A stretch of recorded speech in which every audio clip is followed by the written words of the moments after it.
Hey guys, Nick here, and this is your next gaming news. This is probably my third time trying to record this because I keep flubbing up how I want to organize this in my head, and I apologize for that in advance if I do it again.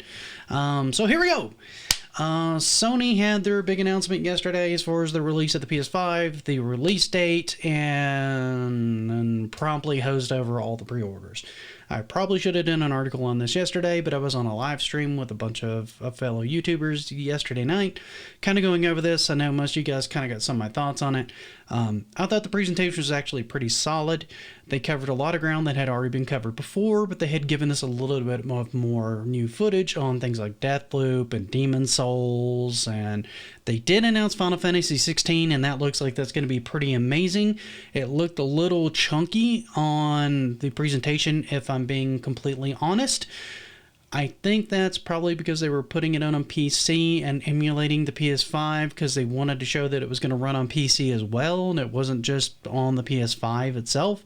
So I think that was part of the problem. I'm hoping we'll see some more clean footage of that a little later.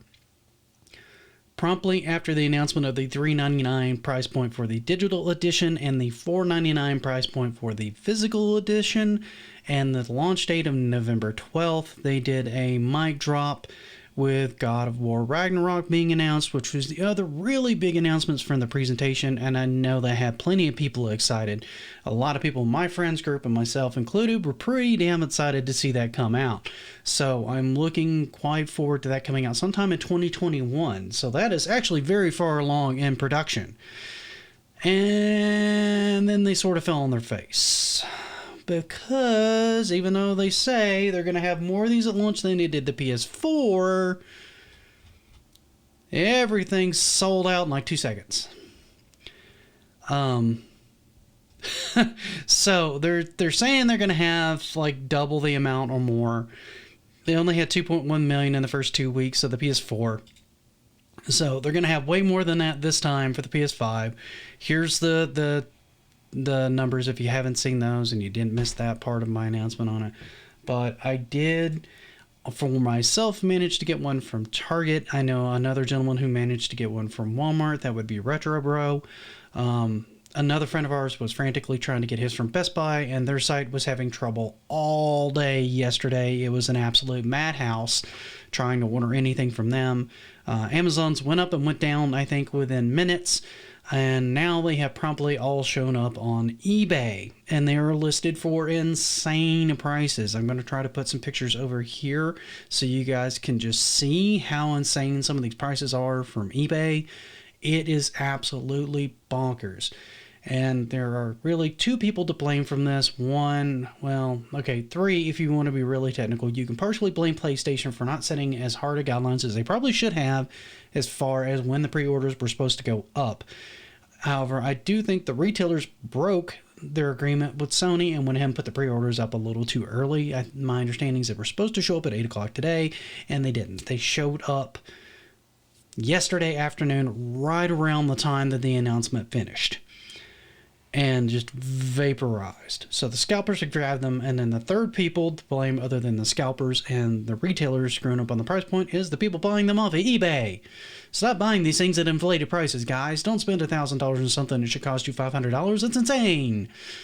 I mean, there's a pretty good lineup of games, but I mean, if you have to wait on this for a little bit, it's probably going to be okay. I'll be honest. It's probably going to be all right. There's no reason to play those highly inflated prices for a console at launch. I mean, you're going to have Miles Morales, you're going to have the new Call of Duty, and both of those are going to be available on the PS4. You'll be able to play those too. Call of Duty, you'll be able to play on everything, including your PC. It's going to be everywhere. So that's kind of a non-issue. Now, the Sackboy Adventures thing that's probably going to launch on day one, and Ratchet & Clank, those are going to be more exclusives that if you really want those, then you'll need the PS5. But if you wait a while, they're just going to get cheaper. So, I mean, it's kind of a no-lose situation here, other than you don't get to play it day one. Hopefully you have a friend and you can play it there.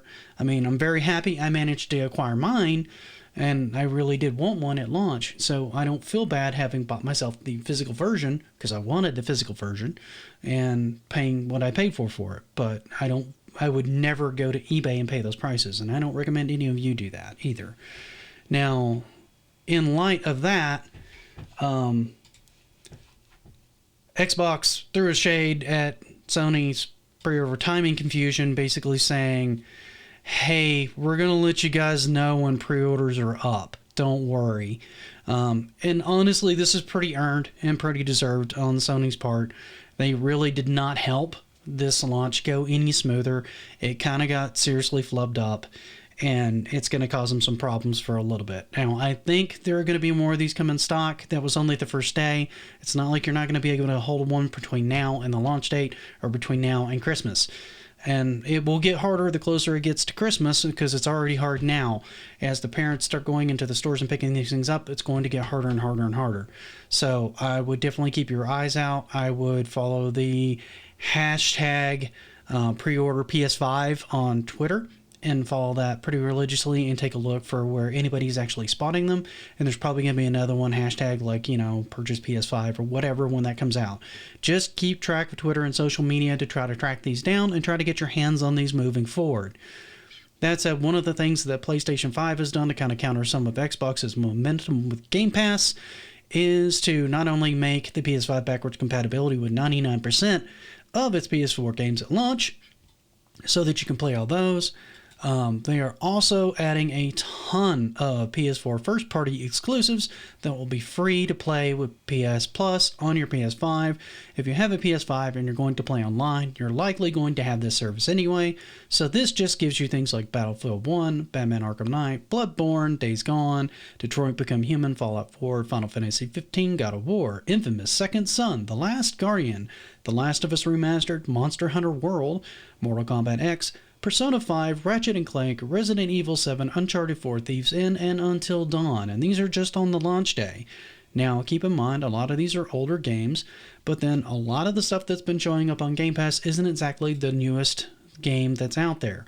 Now, they do have a few new ones that have hit there, Battletoads and Grounded being two notable exceptions that have shown up there, but a lot of these are older favorite games that many people have already played, and if you played all these and you beat all these, more power to you, but I'm looking forward to it because I missed a ton of these and never got to them at all. So I will be quite happily be downloading these and playing through these on my PS5 while I play my new stuff as well.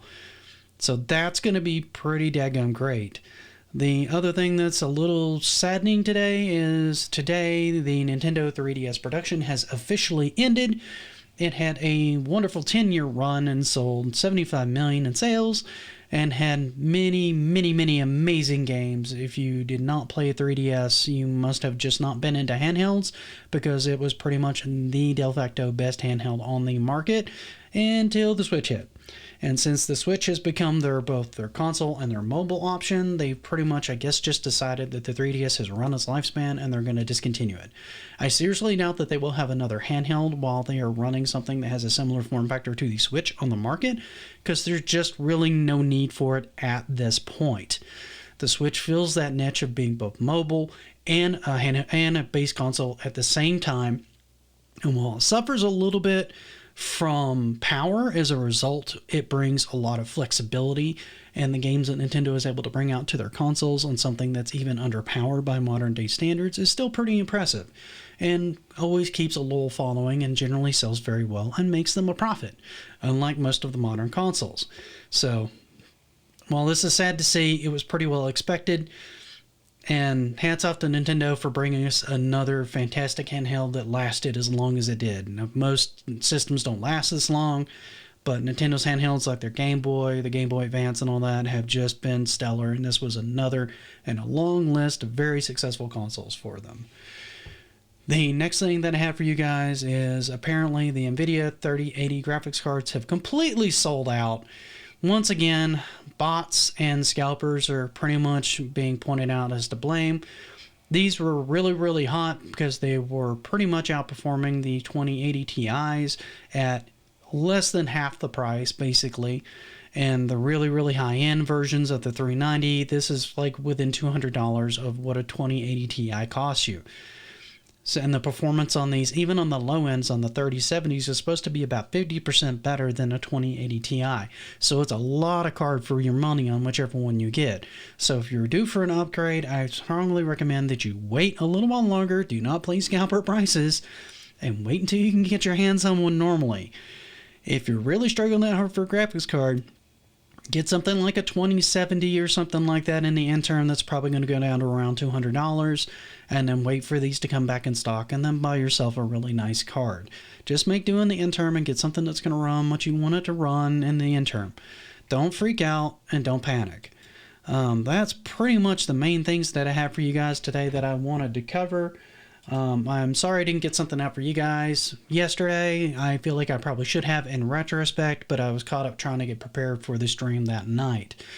However, I am very happy for any of you that have checked out my video. Thank you very much for watching. Please give me a like and subscribe and hit that bell notification so that you don't miss any of my content. I do a lot of streaming. I do game reviews from time to time. I do a lot of toy reviews, and I do your daily, and I do a lot of game news on this channel. So if you're new to the channel, welcome, and thank you for checking out this video, and I will see you guys next time.